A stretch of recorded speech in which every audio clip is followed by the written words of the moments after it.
Lesson 1-4 is writing equations and inequalities. Up to this point, we've written expressions, and now we're going to take it a step further. So, an equation is a mathematical sentence formed by placing the symbol equals between two expressions. So again, we're just going to connect expressions that we've made before. And an inequality is a mathematical sentence formed by placing one of the symbols less than or equal to, greater than, or greater than or equal to between two expressions. An open sentence is an equation or an inequality that contains an algebraic expression. All right, so we have all these symbols: equals, less than or equal to, greater than or equal to. So this is the symbol, this is what it means, and here are some words that are associated with it. Is equal to, in some of the phrases, it will say the same as. Is less than could have the phrase fewer than. Is less than or equal to, at most, no more than. And you have to be careful because a lot of times we think at most, we think most is more and more is greater, but that's not the case. This is saying at most, so you cannot have any more than. And is greater than, is more than, and is greater than or equal to would be at least or no less than. Again, greater than or equal to does not mean more than, it means it's at least that big or no less than. Sometimes you can take two inequalities and you can combine them. For example, we have the inequality x is greater than 4 and x is less than 9. But we can combine this to form this inequality: 4 is less than x and x is less than 9. Or x is greater than 4 and less than 9, because that's the case here. X, and then the mouth is eating the 4 still, if you think of this as the little Pac-Man or the alligator, and then x is less than 9. So now we're going to go ahead and write these verbal sentences as an equation or an inequality. So the difference of twice a number. So difference, we learned the other day, is subtraction. Twice a number, we're going to do 2 times a number. Oops. And then is means equals. So the difference of twice a number k, so twice a number k, the difference of that and 8 is 12.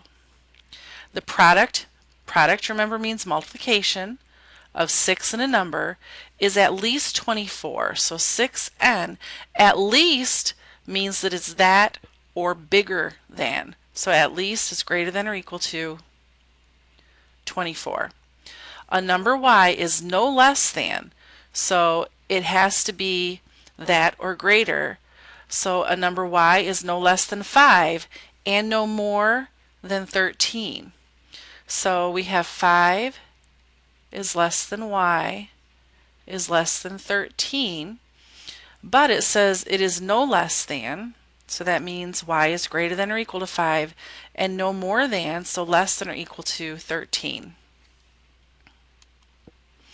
When you substitute a number for the variable in an open sentence, like x plus 2 equals 5, or 2y is greater than 6, the resulting statement is either true or it's false.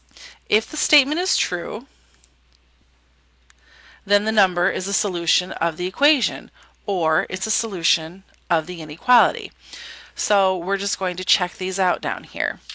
We want to know if 8 minus 2x equals 2 is 3 a solution. So this is what we did the other day with our expressions, but now we're going to substitute it into an equation and see if it's true. So I'm substituting the 2 in for the x, and now I do my order of operations. So 8 subtract 6 equals 2, and 2 then does equal 2. So this would be yes. And I do expect you to show me these steps. I'll substitute the same value, 3. So 2 times 3 plus 5, is that greater than 12? 2 times 3 is 6 plus 5. Oops. And 6 plus 5 is 12. 12 No, 6 plus 5 is not 12, Mrs. Keffer. 6 plus 5 is 11. Greater than 12. And 11 is not greater than 12, so you would say that it's no. I just wanted to do these couple right here because this is how it's going to be set up in your problems. So here, after the semicolon, this is the value that they want you to substitute. So 9 minus 5 equals 4. Oh, mercy. So 4 equals 4. This is a yes.